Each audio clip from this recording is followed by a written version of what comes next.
The more you reveal your pain, the more people may want to hurt you.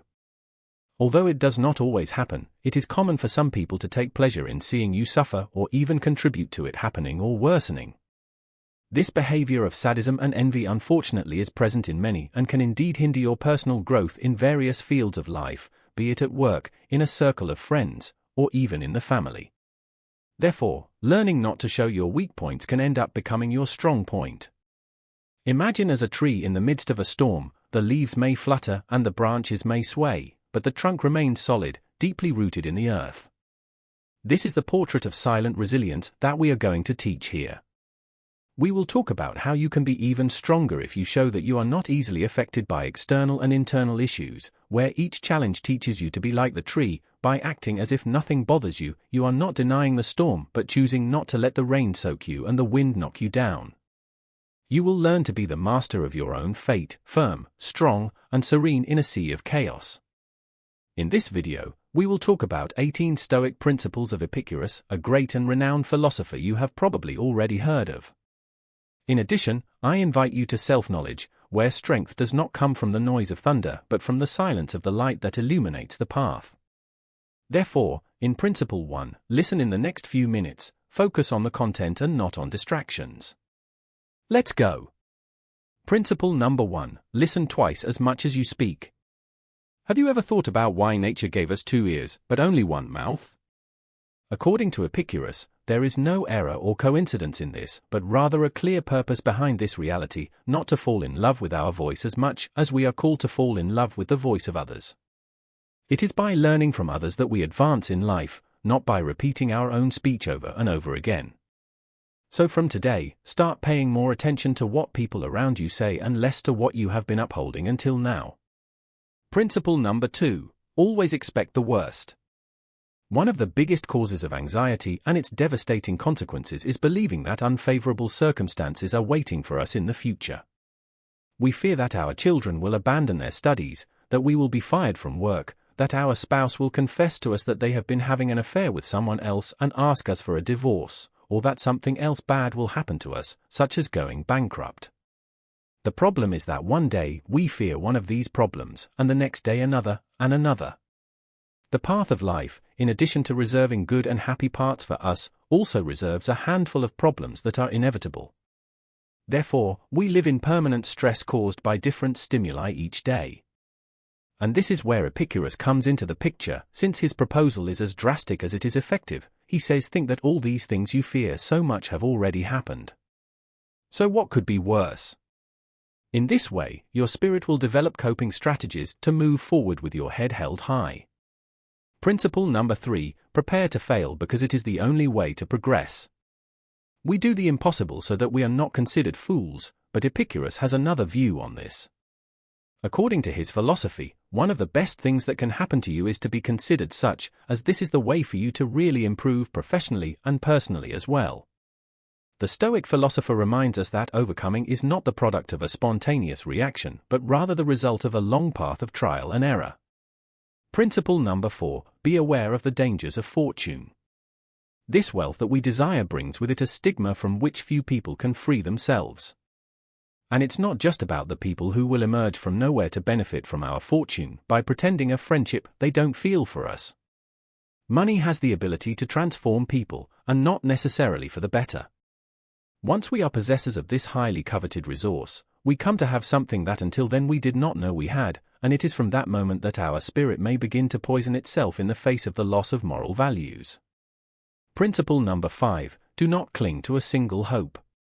Fortunately, we are beings inclined to practice diversity, that is, there is no reason to put all our hopes in a single dream, since this could be devastating if we fail in it. Therefore, Epictetus encourages us to pursue many dreams, as this will exponentially increase our chances of success. Principle number 6, always remember that death is waiting at the end of the road.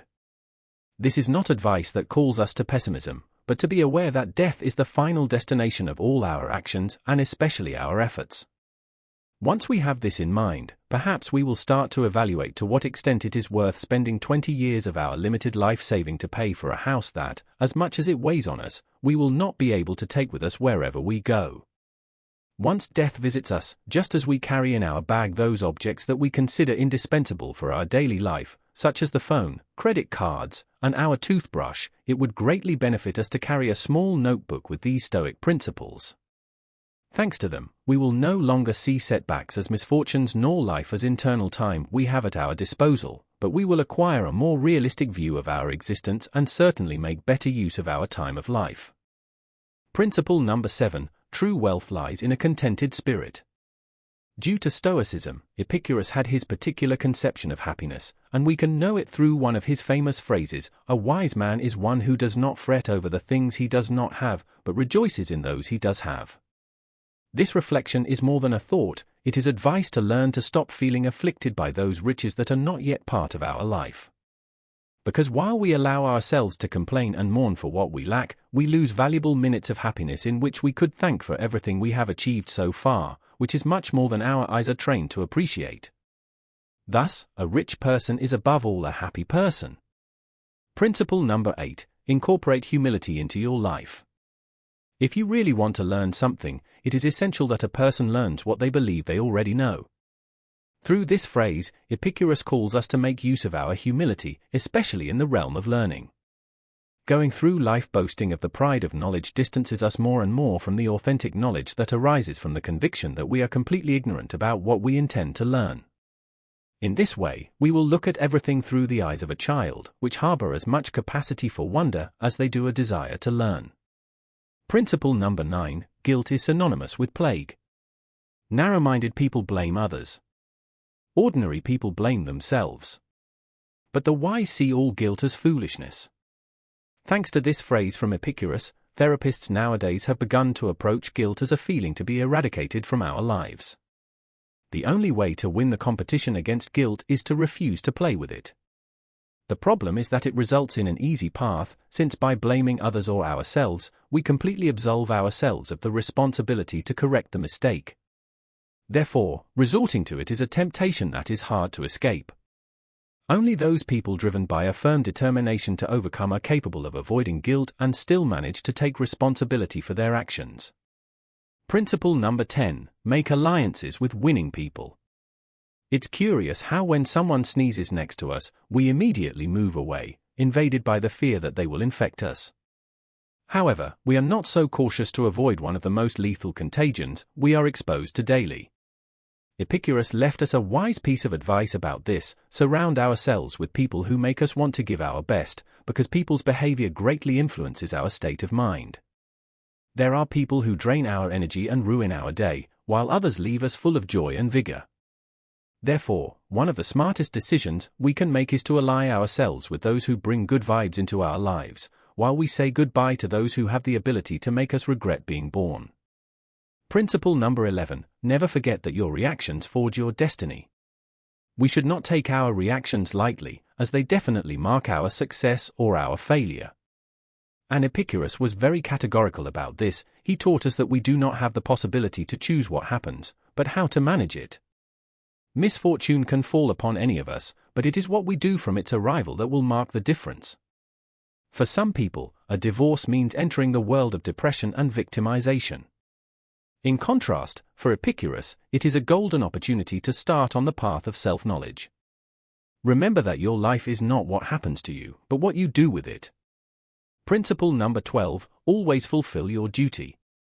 Each one of us has a role in society and in the world. The sun does not need praise or enchantments to rise each morning, but it does every day, and that's final. Thus, just as every part of nature does its job, we must fulfill our obligations. If we are waiting for praise or encouragement to do our work, we are failing both the environment to which we belong and ourselves.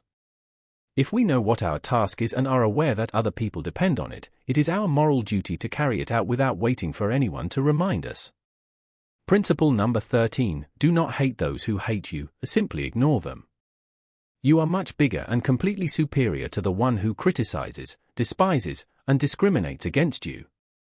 Therefore, do not waste your precious time hating that person, as they do not even deserve to be present in your thoughts. We are encouraged not to fear people who harm us, as that noise represents a regrettable attempt to damage us. So ignore it and become immune to it. Principle number 14, bet on simplicity. Why live in frugality if nowadays we have the possibility to surround ourselves with all kinds of luxuries? The answer is much simpler and more logical than you think, because wealth does not maintain itself, but requires commitment and a lot of daily energy to be able to preserve this system of luxuries and wealth. In contrast, when we opt for a simple lifestyle, we stop being surrounded by the pressure of having to meet the due dates of bills, loans, and credit cards. Principle number 15, when you allow the comments and attitudes of others to bother you, you are handing over control of your life. Any person capable of making you angry becomes your master. However, that person can only make you angry when you allow yourself to be disturbed by them. Epictetus makes us understand that there are many keys within us, and some lead us to happiness, while others lead us directly to emotional ruin. It is precisely this last key that we hand over to those who make us angry. The solution to this problem is to put up a barrier that prevents us from being affected by the moods of others, because definitely, each one is the owner of what they say and also of what they decide to listen to. Principle number 16, friendship is above wealth. True wealth is genuine friends, as they will be there to support us if one day our material fortune dissipates. Therefore, dedicate yourself to cultivating true friendships, and you will be making a very profitable long-term investment. Principle number 17, always extract the benefit from things. Whatever happens, it is up to you to take advantage of it or not. These were the words of Epictetus. As you can see, it is not about having the option to take the good out of adversity, but that doing so is our duty. As long as there is intelligence in you, there will be the ability to realize the advantages you can take from the situation that has struck you. Principle number 18, stop worrying about what is out of your control. You are the owner of your opinion, but not your reputation. You have the desire and the zeal for the surge, but you cannot control the amount of goods you have or success. Therefore, worrying and getting bitter about those things we cannot control is simply making the decision to waste time. According to Epictetus, we are called to cultivate those values that we have the possibility to change, but it is also our responsibility to let go of what is out of our control and thus let fate take care of it. In addition to being incredibly useful for everyday life, Stoic principles are teachings that can help us navigate bad times with interest and resilience, as there is no place in their philosophy for fantasizing, but only for applying what is learned and moving forward. I hope you like the video, and since you've made it to the end, share your ideas with us and write in the comments. If you're new to the channel, please subscribe. See you soon.